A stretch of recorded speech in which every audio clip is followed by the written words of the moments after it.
मंगलवार व्रत की पौराणिक कथा। कुशीनगर नामक गांव में केशवदत्त नामक ब्राह्मण अपनी पत्नी अंजलि के साथ रहता था। केशवदत्त के घर में धन संपत्ति की कोई कमी नहीं थी। नगर में सभी केशवदत्त का सम्मान करते थे, लेकिन केशवदत्त संतान नहीं होने से बहुत चिंतित रहता था। दोनों पति पत्नी प्रति मंगलवार को हनुमान जी की पूजा करते थे।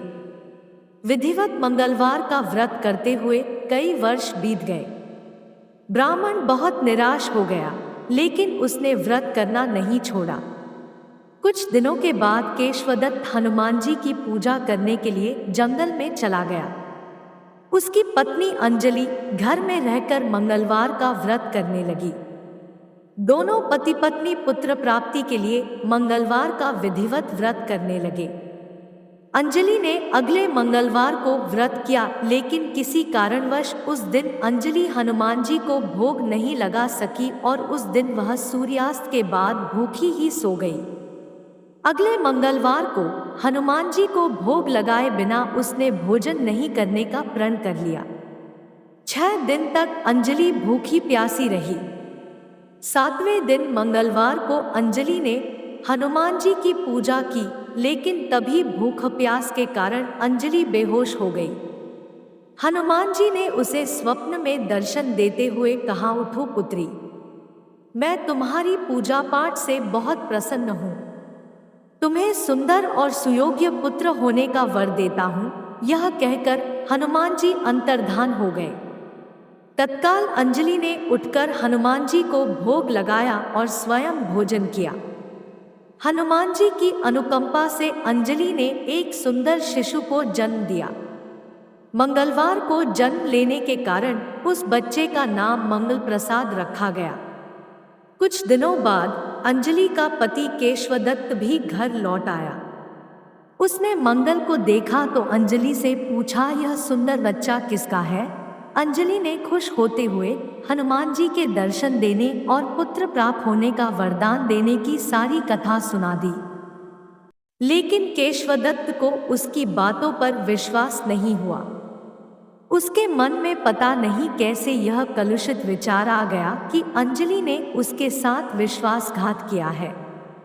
अपने पापों को छिपाने के लिए अंजलि झूठ बोल रही है। केशवदत्त ने उस बच्चे को मार डालने की योजना बनाई। एक दिन केशवदत्त स्नान के लिए कुएं पर गया। मंगल भी उसके साथ था। केशवदत्त ने मौका देखकर मंगल को कुएं में फेंक दिया और घर आकर बहाना बना दिया कि मंगल तो कुएं पर मेरे पास पहुंचा ही नहीं। केशवदत्त के इतने कहने के ठीक बाद मंगल दौड़ता हुआ घर लौट आया। केशवदत्त मंगल को देखकर बुरी तरह हैरान हो उठा। उसी रात हनुमान जी ने केशवदत्त को स्वप्न में दर्शन देते हुए कहा, तुम दोनों के मंगलवार के व्रत करने से प्रसन्न होकर पुत्र जन्म का वर मैंने दिया था, फिर तुम अपनी पत्नी पर शक क्यों करते हो? उसी समय केशवदत्त ने अंजलि को जगाकर उससे क्षमा मांगते हुए स्वप्न में हनुमान जी के दर्शन देने की सारी कहानी सुनाई। केशवदत्त ने अपने बेटे को हृदय से लगाकर बहुत प्यार किया। उस दिन के बाद सभी आनंद पूर्वक रहने लगे। मंगलवार का विधिवत व्रत करने से केशवदत्त और उनके सभी कष्ट दूर हो गए।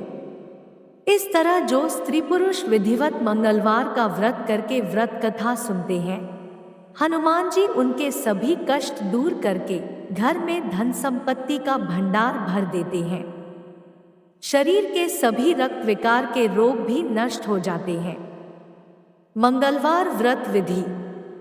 मंगलवार का व्रत करने से सभी दोषों से मुक्ति मिलती है। यह व्रत 21 सप्ताह तक करना चाहिए तथा इस दिन एक समय की भोजन ग्रहण करना चाहिए। भोजन सूर्यास्त से पहले ग्रहण करना उत्तम माना जाता है। इस दिन भोजन में केवल गेहूं और गुड़ का ही सेवन करना चाहिए। मंगलवार के दिन हनुमान जी की पूजा की जाती है। पूजा के समय लाल वस्त्र धारण करना चाहिए और पूजा करते समय लाल रंग के पुष्प चढ़ाने चाहिए। दोस्तों, अगर आपको वीडियो पसंद आई है तो वीडियो को लाइक करें, शेयर करें और ऐसे ही नए नए वीडियो देखने के लिए चैनल को सब्सक्राइब करें। धन्यवाद।